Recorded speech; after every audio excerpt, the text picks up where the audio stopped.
आगे बढ़ते हैं। एक बड़ी खबर, अगस्ता वेस्टलैंड घोटाले से जुड़ा मनी लॉन्ड्रिंग का मामला। आरोपी मिशेल के जेल से बाहर आने का रास्ता साफ हो गया है। आरोपी मिशेल को ईडी केस में भी जमानत मिल गई है। क्रिश्चियन मिशेल को जमानत मिली। दिल्ली हाईकोर्ट ने क्रिश्चियन मिशेल को जमानत दे दी है। जस्टिस स्वर्णकांता शर्मा की सिंगल बेंच ने ये जमानत देने का फैसला किया। हालांकि ईडी ने मिशेल की जमानत का विरोध किया था।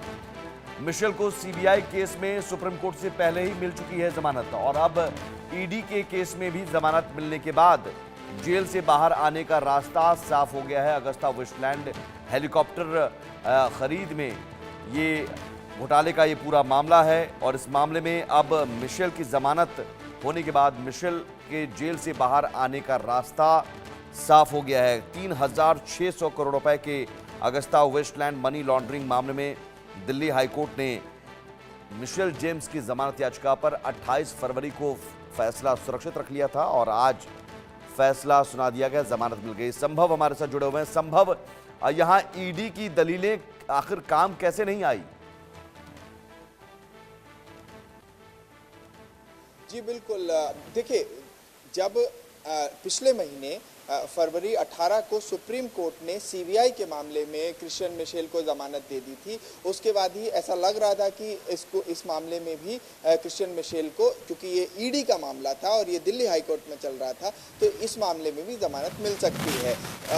और ऐसा ही हुआ। 28 फरवरी को दोनों पक्षों की दलील सुनने के बाद justice Swarnkant Sharma, Delhi high court की जज, ने इस फैसले को सुरक्षित कर लिया था, और आज 4 मार्च को ये शाम में फैसला आया, जहां क्रिश्चियन मिशेल को एनफोर्समेंट डायरेक्टरेट ने जो केस रजिस्टर किया था उस मामले में भी जमानत मिल गई है। और चूंकि सीबीआई मामले में पहले से जमानत मिल गई है और ईडी में अब जमानत मिली है, तो क्रिश्चियन मिशेल का बाहर आना लगभग तय हो गया है। ये अलेजिड मिडिलमैन है। ये 3600 करोड़ का वीवीआईपी चॉपर स्कैम, जिसमें क्रिश्चियन मिशेल को अरेस्ट किया गया था, और जो तर्क दिए जा रहे थे, देखो, पहले मैं बताऊंगा दिल्ली हाई कोर्ट में एनफोर्समेंट डायरेक्टरेट प्रवर्तन निदेशालय की तरफ से क्या तर्क दिए गए। प्रवर्तन निदेशालय ने कहा कि ये फ्लाइट रिस्क है, और prevention of money laundering act जिसके तहत गिरफ्तारी हुई है, उसकी ट्विन कंडीशन, 2 कंडीशंस होती हैं, उन्हें पूरा करना होता है, उसके बाद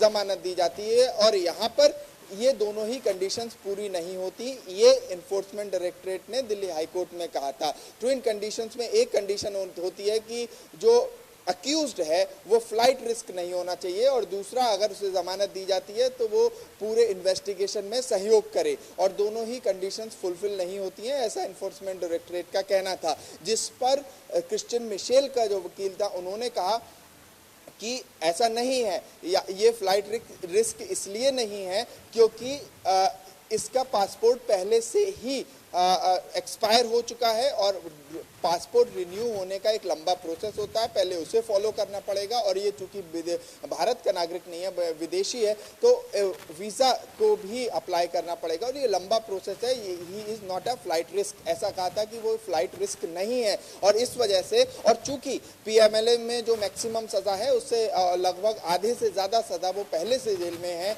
काट चुका है। 2018 की ये गिरफ्तारी है, 2025 चल रहा है, और पीएमएलए में जो 7 साल की सजा का प्रावधान है, 6 साल 5.5 साल लगभग हो चुके हैं, तो ऐसे में से जमानत दे देनी चाहिए। ये दलीलें justice Swarnkant Sharma Delhi high court में के सामने रखी गई थी, जिस पर दिल्ली हाई कोर्ट ने 28 फरवरी को मैटर में ऑर्डर सुरक्षित रख लिया था, रिजर्व कर लिया था ऑर्डर, और आज शाम को ऑर्डर प्रोनाउंस किया गया। अब देखना ये होगा कि बेल की जो कंडीशंस हैं वो डिटेल्ड कंडीशंस क्या होंगी, क्योंकि ऑर्डर की कॉपी ऑनलाइन अपलोड होती है, हाईकोर्ट की वेबसाइट से ऑर्डर की कॉपी मिलेगी। उस कॉपी में डिटेल्ड पता चलेगा कि क्या क्या चीजें कोर्ट ने अपने दिमाग में रखी हैं वाइल ग्रांटिंग बेल। जब इन्हें बेल दी गई है क्रिश्चियन मिशेल को, तो क्या चीजें दिमाग में रखी हैं। लेकिन ये बहुत बड़ा डेवलपमेंट है 3600 करोड़ अगस्ता वेस्टलैंड मामले में, जहां पर ये अलेजिड कथित रूप से ये मिडिलमैन था क्रिश्चियन मिशेल। और अब सीबीआई और ईडी दोनों ही के केस से एक तरह से जमानत मिलने के बाद इनका जेल से बाहर आना लगभग तय हो गया है। ठीक है, बहुत शुक्रिया आपका संभव इस खबर पर।